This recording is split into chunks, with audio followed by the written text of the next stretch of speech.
মানে পরিবহন শ্রমিক যে শ্রমিক হিসাবে মারা যায়, দুর্ঘটনায় যে একজন পরিবহন শ্রমিক মারা যায় এবং সেও যে শ্রমিকের মৃত্যুর তালিকায় আসতে পারে, এটা আমরা অনেক সময় মনে করি না।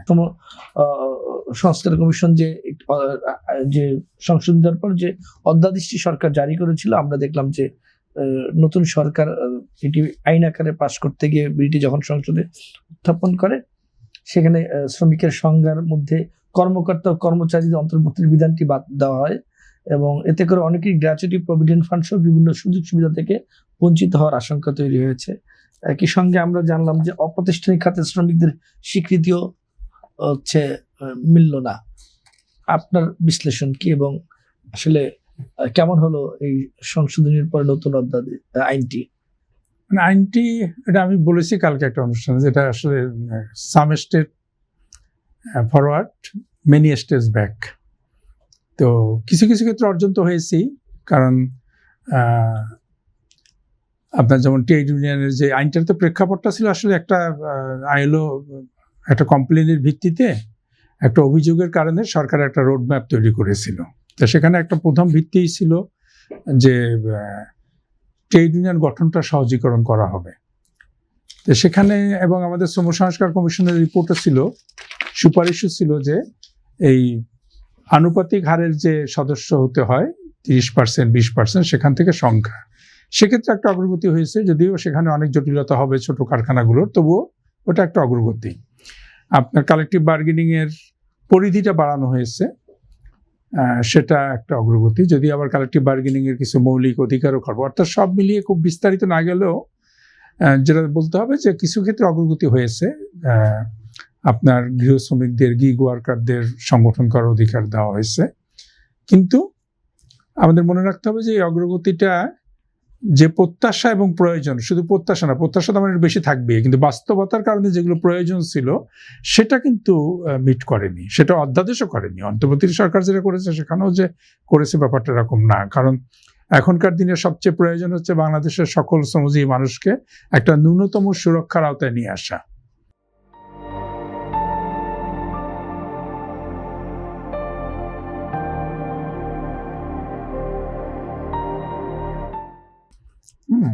আইনি সুরক্ষা, যাতে সে একজন শ্রমিক হিসাবে তার যে ন্যূনতম অধিকারগুলো আছে সেগুলো যেন সে পায়, যেটা আমার সংবিধান 55 বছর আগে দিয়েছে, যেটা বাংলাদেশ যে কনভেনশনগুলো রাটিফাই করেছে সেখানে আছে। তার জন্য একটা সার্বজনীন আপনার জাতীয় ন্যূনতম মজুরির মানদণ্ড ঠিক করা, যেটা আপনি বলতেছিলেন যে ন্যায্য মজুরি কত হওয়া উচিত। ন্যায্য মজুরি ডাইনামিক ইস্যু, এটা আজকে কাল কত হওয়া উচিত বললে এক মাস পর অন্যরকম হতে পারে। সুতরাং একটা মানদণ্ড তৈরি করতে হবে, একটা কমিশন গঠন করা। তো এইগুলো কিন্তু অধ্যাদেশও ছিল না, কিন্তু এখন যেটা হয়েছে, যেটা আপনি একদমই বললেন যে কর্মচারীদের ব্যাপারটা, এটি একদমই শ্রম সংস্কার কমিশন অনেকবার আলোচনা করে মালিক পক্ষের প্রতিনিধি, বিশেষজ্ঞ শ্রমিক প্রতিনিধি, বিভিন্ন পেশাজীবীদের সাথে কথা বলে সুপারিশ করা হয়েছিল, সেখানে সবাই স্বাক্ষর করেছে। এবং এটার জন্যই আমরা একটা গবেষণা করেছিলাম যে যুব যে ওয়ার্কফোর্স আছে আমাদের এখন, ব্যাংক, বিমা, বিভিন্ন আইটি সেক্টর, বিভিন্ন আপনার টেলিফোন কোম্পানিতে, তাদের আসল সুরক্ষা কি, ওইটা চিন্তা করি একটা সুপারিশটা ছিল, এবং ওইটা চিন্তা করি অধ্যাদেশে তাদেরকে শ্রমিকদের মধ্যে নিয়ে আসা হয়েছিল। এটা শুধু গ্র্যাচুইটি পাওয়ার ব্যাপার না, এখানে হচ্ছে আমরা ওই মে দিবসে দাঁড়িয়ে যখন আমরা কথা বলি, তখনও কিন্তু আমরা মে দিবসকেও কিন্তু আমরা কিছু অর্থনৈতিক দাবির মধ্যে সীমাবদ্ধ করে ফেলি। এটা একজন কর্মচারী গ্র্যাচুইটি পাবে কি পাবে না সেটা অবশ্যই জরুরি, কিন্তু তার চেয়ে জরুরি সে তার পেশায়, সে শ্রম দেয়, সে একটা পেশায় নিয়োজিত, তার কোনো পরিচিতি, স্বীকৃতি এবং সুরক্ষা আছে কিনা। তা বাংলাদেশে যে লক্ষ লক্ষ আপনার শিক্ষিত যুব সমাজ, তারা যে কাজে যোগদান করে, এদের কিন্তু এখন কোনো সুরক্ষা নেই। এটা কমিশনে একটা গবেষণা, আমরা একটা বিশেষ গবেষণাই করেছিলাম এটা নিয়ে। আপনাদের কোটা, এই যে 24-এর এত বড় ঘটনা ঘটে গেল, এত বড় গণ অভ্যুত্থানে এত রক্তপাত, মূল দাবিটা ছিল চাকরির ক্ষেত্রে কোটা থাকবে না। কিন্তু ওই ছাত্র সমাজ হয়তো জানেই না যে চাকরি কোটা, সেটা চাকরি পাওয়ার পরে তার কোনো সুরক্ষাই নেই। একটা সময় ছিল ব্যাংকের আপনার হাজার হাজার কর্মচারী, এখন ব্যাংকের সেই কর্মচারীরা সব জুনিয়র অফিসার, ক্যাশিয়ারকে বানানো হয়েছে ক্যাশ অফিসার। একটাই মাত্র কারণে, সে যেন কোনো আইনি সুরক্ষা না পায়, সে যেন কোথাও কোনো অবিচারের সম্মুখীন হলে সে যেন মামলা না করতে পারে।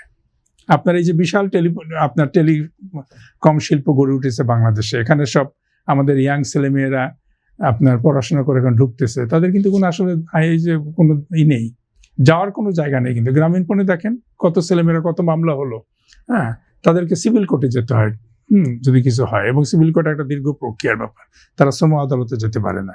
এখন সমস্যা হচ্ছে বাংলাদেশে যখনই কোনো আইন পরিবর্তন করতে হয়, শ্রম ইস্যুতে যখন কোনো সিদ্ধান্ত নেয়, তখন একটা খুব সীমাবদ্ধ দৃষ্টিভঙ্গির জন্য প্রথমত বিবেচনা করা একটা শিল্পকে কেন্দ্র করে, যে ওই শিল্পের অবস্থা কি হবে।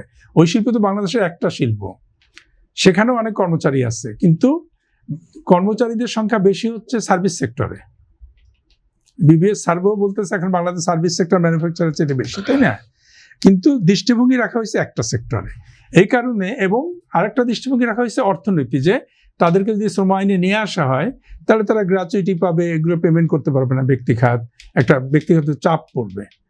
এই যে ব্যক্তিখাতে চাপ পড়বে এবং একটা সেক্টরের উপরে চাপ পড়তে পারে, এই সংকীর্ণ দৃষ্টিভঙ্গির কারণে নীতি নির্ধারকদের আপনার এইটা সংজ্ঞা থেকে বাদ দেওয়া হয়েছে, এবং এই বাদের মাধ্যমে বাংলাদেশের একটা ব্যাপক উৎপাদনশীল শক্তি, শিক্ষিত জনগোষ্ঠী, তাদেরকে কিন্তু আইনের সুরক্ষার বাইরে রাখা হলো, যেটা শুধু অর্থনৈতিক ব্যাপার না বা শুধুমাত্র শ্রম আইনের ব্যাপার না, এটা সামাজিক ক্ষেত্রে একটা অস্থিরতা তৈরি করে। যে ছেলেমেয়েরা 2 বছর একটা ব্যাংকে চাকরি করার পর দেখা যায় সে যখন একটা ভালো স্কলারশিপ পায়, তখন তাকে ছুটে বেড়াতে হয় সে কিভাবে ক্লিয়ারেন্স নেবে, কারণ তার ওই চাকরির যে শর্ত থাকে সেই শর্তের মধ্যে অনেক কিছু লেখা থাকে, গত বছর ছাড়তে পারবে না, ছাড়তে হলে কি কি করতে হবে। হ্যাঁ, এটা গণমাধ্যম কর্মীদের জন্য প্রযোজ্য। ওই যে আপনি আমার বলেছেন যে ব্যক্তির কথা বলছে, ব্যক্তি মানে সবাই, এই ব্যবস্থাটাই এরকম।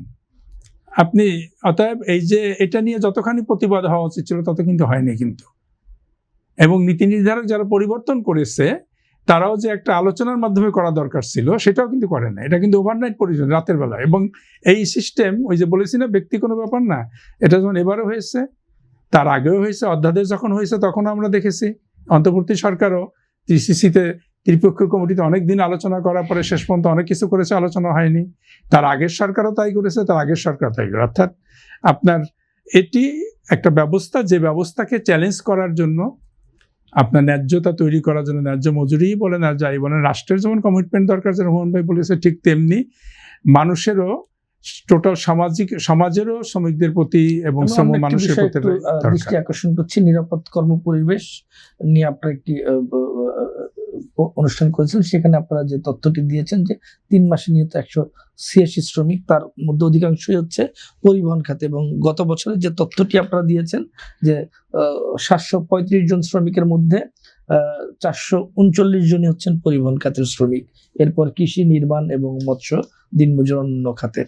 আপনি বিলসের তথ্যটাই আমি বলছি। আসলে নিরাপদ কর্মপরিবেশ থেকে আমরা এত পিছিয়ে থাকার কারণটা কি?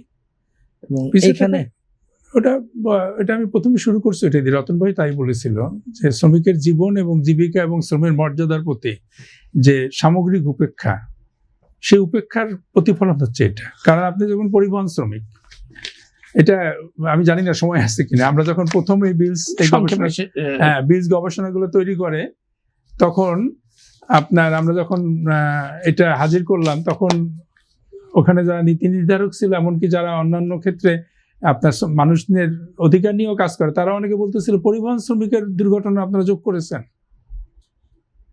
ঠিক আছে, মানে পরিবহন শ্রমিক যে শ্রমিক হিসাবে মারা যায়, দুর্ঘটনায় যে একজন পরিবহন শ্রমিক মারা যায় এবং সেও যে শ্রমিকের মৃত্যুর তালিকায় আসতে পারে, এটা আমরা অনেক সময় মনে করি না। তো এই উপেক্ষাটা আপনার বুঝতে পারেন যে উপেক্ষাটা কোন জায়গায় যায়, যে তারা মনে করে যে তারা দায়ী আছে, সুতরাং তাদেরকে মৃত্যুর তালিকা দেওয়া যাবে না। অর্থাৎ এই যে মূল ব্যাপারটাই হচ্ছে অবজ্ঞা। আমরা রানা প্লাজার পরে বাংলাদেশ যে সহায়তা পেয়েছে, ওই সময় যে জাগরণ তৈরি হয়েছিল মানুষের মধ্যে, সেই জাগরণকে কেন্দ্র করে যে সহায়তা ছিল সেটা ব্যবহার করে আমরা কিন্তু সারা বাংলাদেশকে একটা নিরাপদ কাজের ক্ষেত্র তৈরি করতে পারতাম, কিন্তু পারিনি। এই জন্য আমরা মনেই করিনি যে যেখানে বৈদেশিক বাণিজ্য নেই সেটা নিরাপদ করার জন্য কোনো উদ্যোগ নেওয়া দরকার।